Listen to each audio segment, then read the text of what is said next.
সুপ্রিয় দর্শক, আসসালামু আলাইকুম। জীবন গল্পে আপনাদেরকে স্বাগতম। প্রতিটি মানুষের জীবনের গল্প থাকে, তেমনি কারো ছোট কারো বড়। তার ধারাবাহিকতায় এক আপু আমাদের সামনে এসেছে। তার জীবনের গল্প, আসলে সে কেন এসেছে, কী জন্য এসেছে, খুঁটিনাটি সব আমরা শুনবো তার মুখ থেকে। তো কেউ ভিডিওটা স্কিপ করবেন না, পুরো ভিডিও দেখার জন্য বিশেষভাবে অনুরোধ করা হচ্ছে। আপু আসসালামু আলাইকুম। ওয়ালাইকুম আসসালাম ভাইয়া। আসসালামু আলাইকুম। ওয়ালাইকুম আসসালাম। আপু কেমন আছেন? জি আলহামদুলিল্লাহ ভালো আছি। ভালো আছেন না? আপু আপনার নাম কি? ঈশিতা, ঈশিতা। দেশের বাড়ি? কুমিল্লা 14 গ্রাম। কুমিল্লা 14 গ্রাম থেকে এসেছেন। জি। আচ্ছা আপু, আপনার বয়স কত? 28 বছর। 28 বছর বয়স। জি। তো ফ্যামিলিতে কে কে আছে?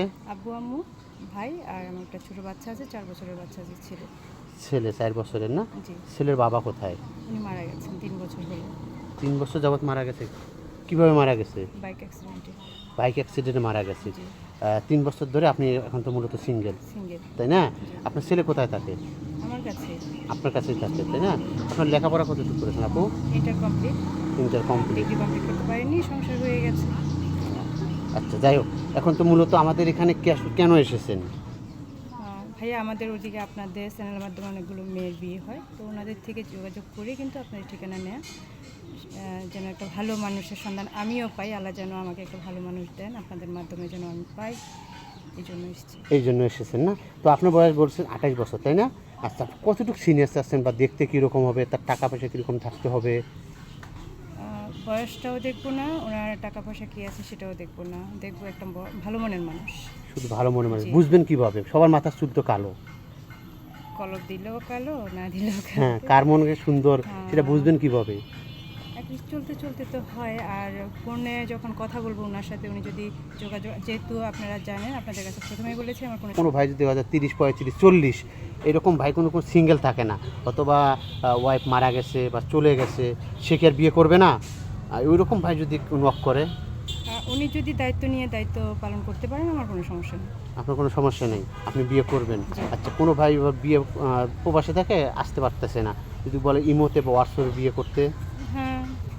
বিয়ে করবেন? জি। আচ্ছা, আবার কোনো ভাই যদি বলে যে আমি আপনাকে বাড়িতে, শ্বশুর বাড়িতে রেখে বা আপনার বাড়িতে রেখে উনি বিদেশে গেছে বা যে কোনো বাংলাদেশের যে কোনো জায়গায় গেছে, সেটেল হয়েছে, আপনি কি পরকীয়া কোনো লিপ্ত হবেন? না ভাইয়া। এখন তো পরকীয়া খুব না ডেঞ্জারাস। ভাইয়া, দেখুন আমি 3টা বছর একা আছি আমার ছেলেকে নিয়ে।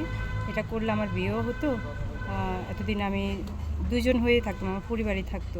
তো এসছি আপনাদের মাধ্যমে বিয়ে করার জন্য, আপনাদের বদনামও করতে দেবো না, আমারও বদনাম হোক সেটাও আমি করবো না। সুন্দর একটা কথা বলছেন আপু। তো যোগাযোগ আপনার সঙ্গে, এই আপনার কষ্টের কথা শুনে বা দুঃখের কথা শুনে কেউ যদি আপনার পাশে দাঁড়াতে চায়, কিভাবে যোগাযোগ করবে? আপনাদের মাধ্যমে।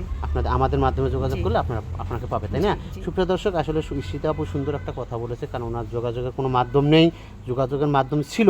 যাই হোক, ওনার একটা দুর্ঘটনা হওয়ার পর উনি ফোন টোন আর চালাইতেছে না, এই জন্য ওনার সাথে কোনো যোগাযোগের কোনো সিস্টেম নাই। আপনারা যদি ঈশিতা আপুর সঙ্গে কথা বলতে চান এবং যোগাযোগ করতে চান, তাহলে ডিসপ্লেতে একটি নাম্বার দেখা যাচ্ছে, এই নাম্বারটি ইউটিউব চ্যানেল কর্তৃপক্ষের। এই নাম্বারে ইমো, হোয়াটসঅ্যাপ খোলা আছে। আপনারা অবশ্যই ঈশিতা আপুর একটা স্ক্রিনশট মেরে পাঠিয়ে দেবেন, সাথে ছোট্ট করে একটা ভয়েস মেসেজ দিয়ে রাখবেন, আমরা কন্ট্যাক্ট করে দেওয়ার জন্য চেষ্টা করব। আপু ভালো থাকবেন, সুস্থ থাকবেন, আল্লাহ হাফেজ, আসসালামু আলাইকুম।